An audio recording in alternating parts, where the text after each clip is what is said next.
High up in a lonely mountain, a young prince led 2 of his men through the rocky path, searching for any sign that the enemy had made it this far. As they scanned the area, something caught their eyes, a dark cave just sitting there in the plain side of the mountain. Before they could even get close, a swarm of bats exploded out of it, flapping like crazy into the daylight. Right then, the prince knew something was off because bats don't fly out in the daytime unless something disturbs them. Without wasting a second, the prince and his men pulled out their swords and stepped into the cave. The inside felt cold and it reeked of death, and as they looked around, they saw broken bones and old armor scattered all over the floor like someone, or something, had crushed the people who wore them. What is it, my lord? The floor? It's crushed bone. The Turks didn't do this.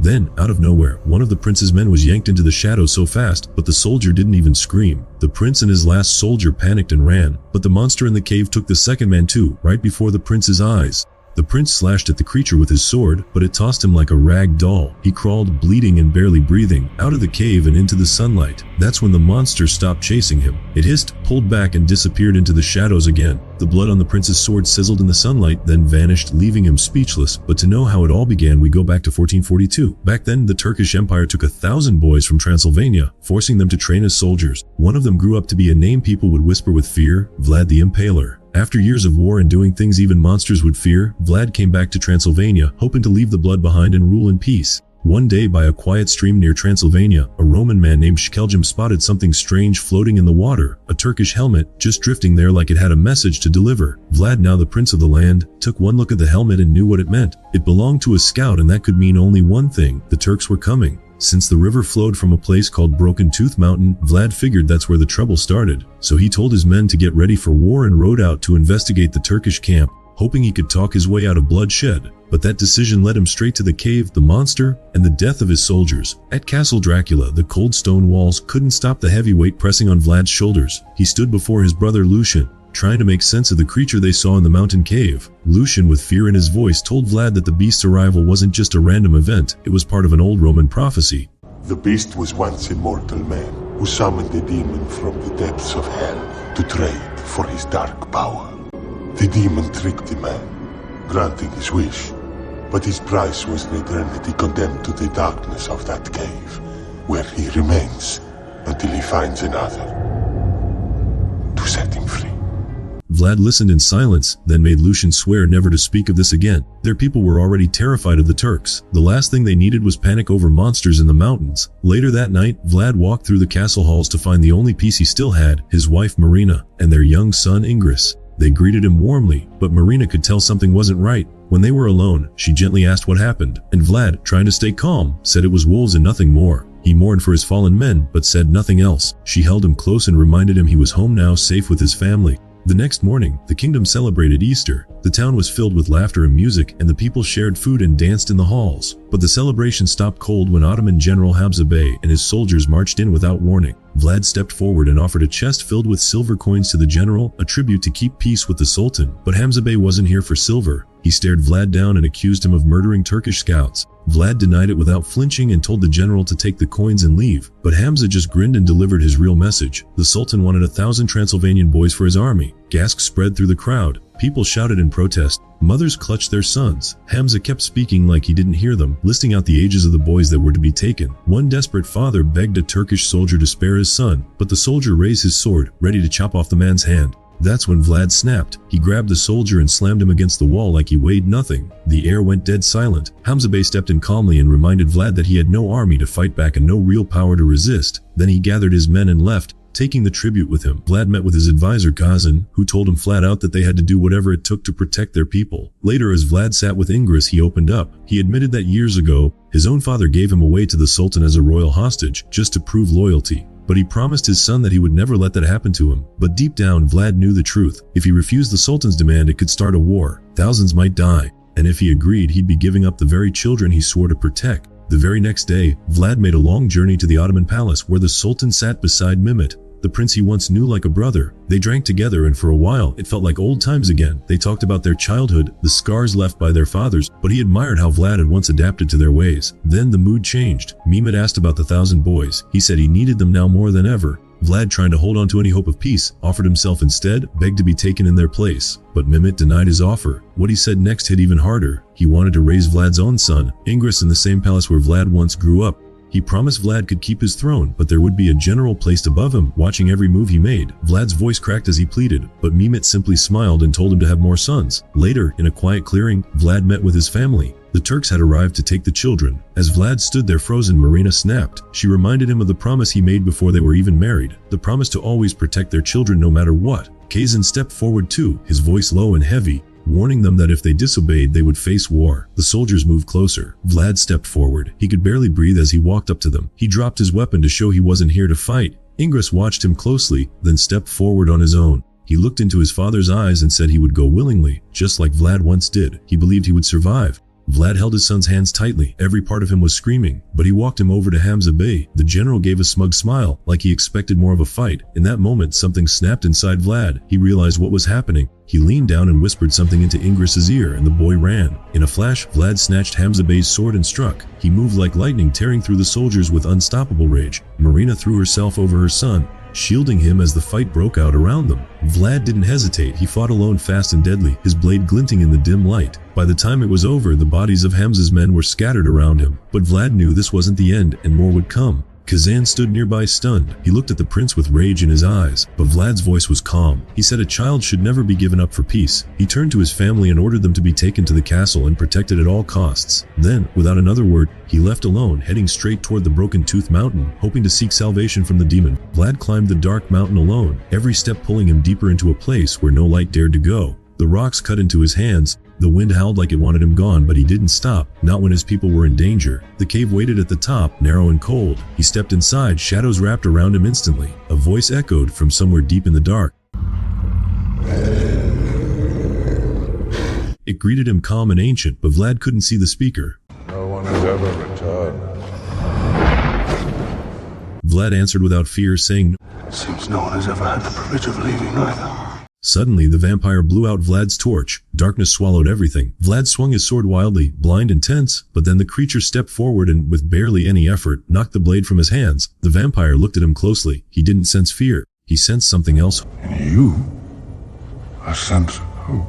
Then, with a grimace, he told Vlad to hide the silver ring on his hand as it offended him. Vlad did what he was told, and then he spoke from his heart. He said the Turks were coming, that they threatened to take everything, his kingdom, his people, and his family. He said he needed the power to stop them. The vampire smirked, clearly amused, but not surprised. He told Vlad he already knew who he was. He called him the son of the devil. Vlad stood firm and corrected him. His name, Drakel, meant the dragon, not the devil. The vampire laughed coldly, mocking the idea that Vlad was innocent. He spoke about the rivers of blood Vlad had spilled and asked him what it felt like to impale thousands of men. The vampire suddenly lunged and pinned Vlad to the cave wall. Vlad didn't flinch. He said he felt nothing. He explained that he became a monster to stop monsters. Fear kept the Turks away and fear saved lives. That answer seemed to impress the creature. He sliced Vlad's neck and tasted his blood. Then he stepped back and said Vlad didn't yet know what it meant to be a monster, but he would. He told Vlad about his own curse, how the one who turned him betrayed him and left him trapped in this cave for eternity. But he believed Vlad was different. He believed Vlad was worthy of the darkness and strong enough to carry its power. He said Vlad could be the world's salvation or its end. The vampire bit into his own arm, bleeding into a skull that had long turned to bone.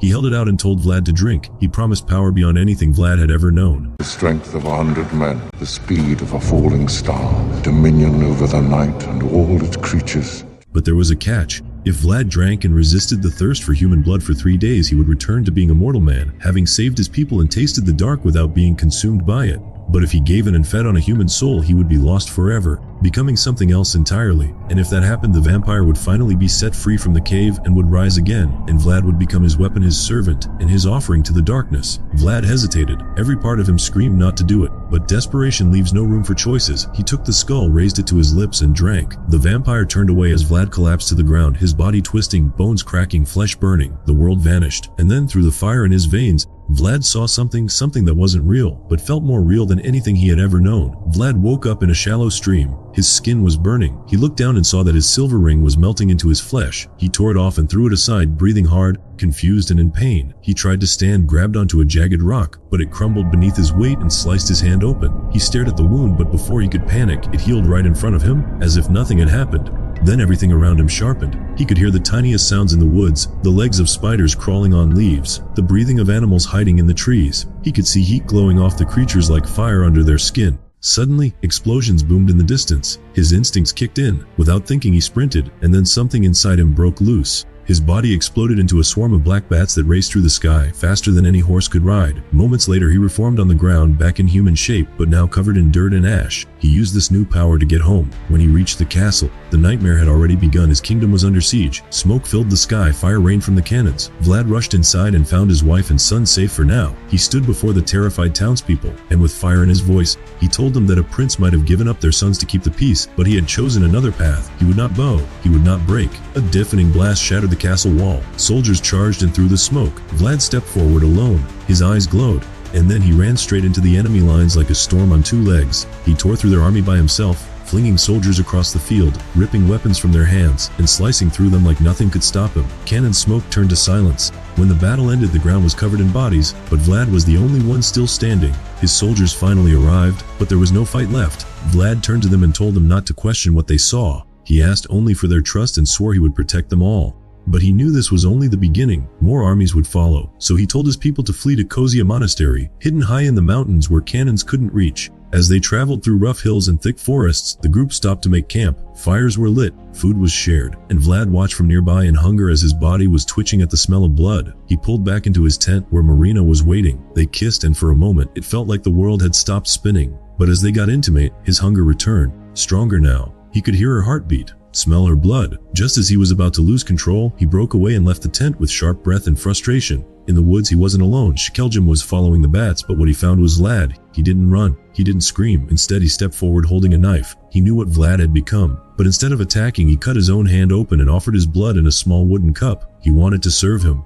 pledge himself to him. Vlad's eyes darkened. He knocked the cup from his hand, furious and scared of himself. He warned Shkeljim to stay away from him, for his own good. The next day, Mehmet stepped onto the battlefield and stared at the horror left behind. His men were still there, but not alive. Their bodies had been impaled on tall wooden spears, stretching far into the sky like a forest of death. The message was clear. Back at the camp, Marina woke to find Vlad curled over in pain. She rushed to his side and saw him shirtless, and right in the center of his chest, the silver ring he once wore was burning into his skin like it was trying to melt through him. His battle scars had disappeared. She pulled the ring off and tried to understand what was happening. Vlad felt weak but remained calm, and told her the truth. He had become the monster that lived in the mountain. To prove it, he stepped into the sunlight. His skin began to sizzle and smoke, but he didn't flinch. Marina cried out and dragged him back into the shade, desperate to protect him. She asked why. Why would he do something so dangerous? Vlad said he did it for their son. He told her that if he could resist the thirst, if he could hold on for just 2 more days without drinking human blood, then the curse would leave him and he would be restored. But until then, he had to fight as the monster.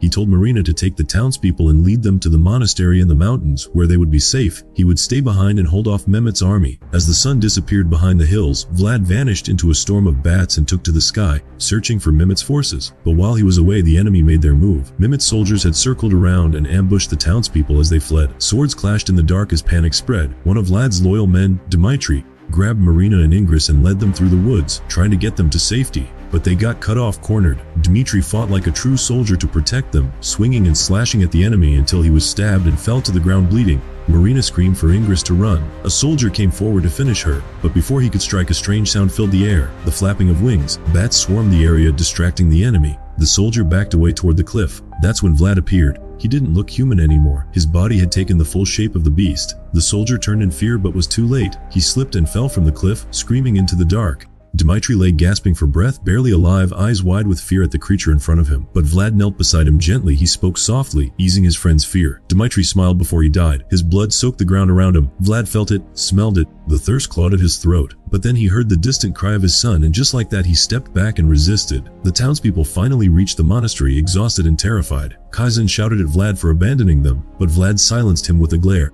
He turned to the crowd and told them to stop praying. Prayers would not stop Mehmet's cannons. Prayers would not stop the soldiers already marching toward them. He told them to prepare for battle. Meanwhile, Mehmet heard rumors that Vlad had become something unnatural, a monster. But he didn't care. He believed monsters could be killed too. He gave the order to march, blindfolded his soldiers, claiming they wouldn't feel fear if they couldn't see. At the monastery, Lucian started watching Vlad more closely. He noticed how the prince avoided sunlight. That alone told him everything. Lucian followed Vlad to the forge and pulled out a silver sword. He offered to end Vlad's life so he could find peace for his soul. But Vlad refused. Lucian then slashed through the tent, letting sunlight flood in. The rays hit Vlad's arm, and his skin hissed and burned. The people gasped in terror. Their prince, once the man they trusted most, now stood hiding in the shadow like a creature from nightmare. Someone screamed, then more joined. Soon the crowd shouted for his death. Marina begged them to stop, but it was too late. The soldiers set the tent on fire. Flames swallowed the cloth. She was dragged back holding Ingress as the flames rose higher and higher. Then came the sound, a low growl, neither human nor animal, and everyone froze. The crowd fell silent as Vlad stepped out from the burning tent. He walked through the fire without fear, his body singed but his face full of rage. He looked at the people who had once called him their savior and now wanted him dead. He called them out, reminded them that they were only alive because of his sacrifice, because he chose to become the monster for them. Marina stepped forward and calmed him. She held his hand and steadied his breath. And when the fire behind him finally died down, Vlad turned to his people and gave one last order, to prepare for war. In the quiet of the church beneath the cold stone arches, Vlad sat alone, his hands gripped tightly in prayer, asking for strength, not to win a battle, not to defeat an army, but to stop himself from becoming the very thing he feared most, a monster. Behind him, soft footsteps echoed across the floor. Ingress stepped forward holding a piece of bread. He offered it to his father, hoping to bring him some comfort. Vlad smiled weakly, broke the bread in half, and they shared it. He looked into his son's eyes and told him that one day he would make a great leader because he truly cared for others. Ingress remembered what Vlad had done for him, how he stopped the Turks from taking him. He asked if that was why Vlad had become the monster. Vlad nodded and said he would do it again if he had to, without hesitation. That night, as the stars watched in silence, Vlad stood on the edge of the monastery wall and looked down at the valley. Torches flickered in the distance. The Ottoman army was closing in. He knew the sun would rise soon, and with it his powers would vanish. If the battle didn't end by dawn, he would lose everything. But he wasn't alone. Marina stood beside him. She promised to fight with him, no matter what came. She reminded him they had done all they could to protect their people and their child. For a brief moment, as the wind moved around them and the sky darkened, they held each other and found peace in their arms. Then the storm arrived. Vlad saw something strange. Bats, dozens at first, then hundreds, flew toward the monastery tower. And in that moment, something inside him shifted. He realized he could control them, not just a few, all of them. He raised his hand. Thousands of bats gathered from the sky like a black cloud swirling around the monastery under his command. Then he saw him, Mehmet, riding with his army. Vlad sent the bats. They tore through the sky like arrows, smashing into the soldiers, ripping through armor, knocking men off their feet. The field turned to chaos. He gathered even more and hurled them like living cannonballs, pounding the enemy ranks. Vlad saw Mehmet again, but this time, he didn't just send the bats. He became them. His body shattered into wings and shadows. He flew straight into the heart of the battlefield. The Sultan was thrown from his horse. Vlad landed beside him, but something felt off. It wasn't Mehmet. It was a decoy. At that same moment, using the battle as a distraction, a small group of Ottoman soldiers slipped behind the monastery walls. They reached Marina's chamber just as she and Ingress were trying to escape. The two of them ran up the tower stairs, but the soldiers were faster. Marina fought them off, but one soldier struck her hard, and she slipped, her body sliding toward the edge. She screamed. Vlad heard her cry. Without thinking, he exploded into a storm of bats and raced toward the tower. Inside, the last soldier tried to grab Ingress. Vlad crashed through, tearing the man away, but he was too late. Marina lost her grip. She fell from the tower. Vlad dove after her, arms reaching, going after her with all his strength, but he couldn't reach her in time. As she fell, Mehmet took Ingress and fled toward his horse. The boy watched in horror as his mother plummeted through the sky. When Vlad finally caught up, he cradled Marina in his arms. She was still breathing barely. Her eyes opened one last time, and she saw the first light of morning breaking through the trees. The sun was rising and Vlad's powers were fading. She knew what that meant. If he lost his strength now, their son would be gone forever. Marina placed a trembling hand on his face and whispered the only choice they had left. She told him to drink her blood. It was the only way to save their son. If he drank, he would no longer be half a monster. He would become one completely. A full vampire. The kind that never dies, that doesn't turn back.